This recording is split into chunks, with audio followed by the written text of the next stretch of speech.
Everyone, it is currently the 3rd of January 2015, the first update of the new year here for WesternPacificWeather.com, at least the first video update. Mr. Weathercaster Michael Williams also put together an update back on the 1st. It's been a few days for me. Actually been under the weather here, and that's why over the past week really haven't put out anything new, despite having our tropical depression out there into the South China Sea, moving over towards Malaysia, and not to mention, as you've seen there with the video starting off, we've seen some snowfall on the 1st of January here in the Tokyo area. Put out some video updates here.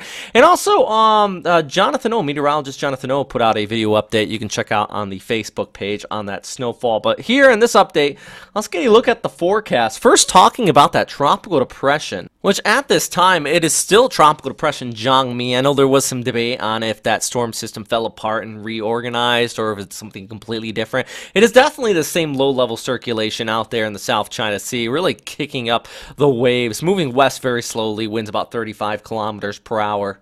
Key thing to note here, though, is anybody that really tracks anything to do with weather can tell just by looking at the satellite imagery, this is not all that organized. Yes, it is a tropical depression with a very weak low-level circulation, but just take a look at all the cloud cover. It's really being sheared off by the northeast monsoon here. Nonetheless, for those of you into Malaysia, you really are not too thrilled about this being here, because the last thing you need out in this area is more rainfall. We've been seeing very significant flooding. Over 100,000 people have been evacuated in the past week alone. Over the past 2 weeks, over about 1,500 millimeters of rainfall has been seen in some areas just north of Kuala Lumpur, especially off there towards the border of Malaysia and Thailand. And as we go ahead through Sunday and eventually into Monday and Tuesday, this low is just going to be continuing to linger here. So even though it is not all the threat of flooding out here across these areas, which at the very least you do not need any more rainfall. Take a look at the latest radar imagery. You can already see some of these bands and that moisture inflow setting up, and that's going to be pushing onshore, creating that threat of flooding as we look ahead into the early part of this coming week. So that's going to be one of the bigger issues, I think, over the next several days. But pulling back the picture, we're also looking at another area back towards the east in the tropics. I know there has been some discussion and talk about, and that is way over here southeast of Guam. Yeah, there's a big area of cloud cover, but at this time, lots of vertical wind shear coming in from the north with the latest cold surge. You can see the shear line right there. So given the disorganization of this low, that shear there off towards the north, and plus sea surface temperatures, I mean, they're there. They're conducive for development, but it could be better right now. We're about 20 degrees out in this area, especially just as we get farther towards the north around Guam.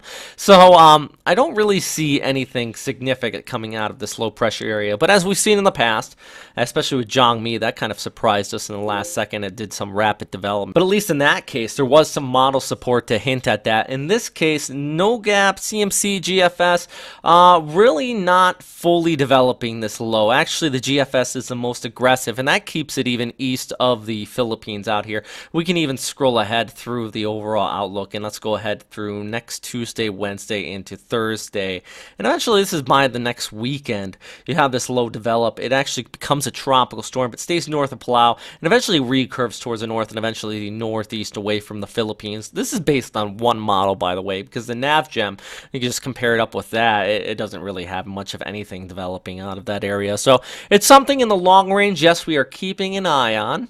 But at least at this time, it's just one model, and it's not in a conducive area for significant development. So I'm going to keep an eye on it. Well, and we'll definitely keep you updated if anything comes out of this. Although I think the bigger topic, if you are out here in the Philippines, is just the breezy conditions coming in with the northeast monsoon. Temperatures have been chilling off here. These are the temperatures today across much of Luzon into Manila, 20 to 23 degrees Celsius. Farther off there towards the north, about 12 to 15. So things are staying on the chilly side comparatively for the Philippines. And I know if you get temperatures below 15 in some areas out here, it really does cause even an agricultural loss. Some of these water oxes really can't handle those chilly temperatures very well. Pair that back up to farther towards the north, on the other hand, where things are More like it would be rather warm if you were in Tokyo and it got up to about 15 to 16 because temperature has been hovering around about the 10-degree mark. Also looking at some snowfall, fairly significant stuff happening out there in the Hokuriku region. It's going to taper off on Monday and the Tuesday,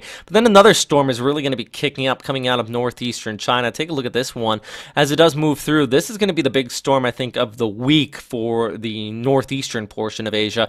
This really develops rather quickly over the Sea of Japan. We're talking about a big sea effect snow event, heavy rainfall farther back towards the west, but then as it does push by Wednesday, the sea effect snow machine is really going to crank on, and this is going to be one of those very windy slash heavy snowfall makers for much of western Tohoku up through western Hokkaido as well. You can see that breeze continuing to wrap around. So this is definitely going to be the big storm up there. If you are a skier by Wednesday and the Thursday, it's not going to be a day to be wanting to be out there, but at least by Friday and the Saturday, it'll taper off by the weekend for those of you who are heading out for skiing on the weekend. Actually, a big example of that just recently has some reports out of Kagura here in Niigata, just towards the north of Tokyo. A couple of snowboarders went off the slopes and got stuck out there. So that's some pretty important information you want to keep in the back pocket as far as the weather conditions. They can change rapidly if you are heading out. High pressure still dominating eastern portions of China, even back towards the north. Things are staying on the chilly side. Always love doing this. Take a look at this. Let's take a look at some of the temperatures out there at this time. Minus 45 degrees for some of those of you in Siberia. I know we don't really have anybody watching from Siberia, but just something to keep in mind if you think it's chilly where you are. Could be worse. All right, that is all for right now, everybody. Thanks again for watching here at westernpacificweather.com. If you have any questions, comments, or suggestions, as always, please post them down there in the comment box below. As always, stay safe out there.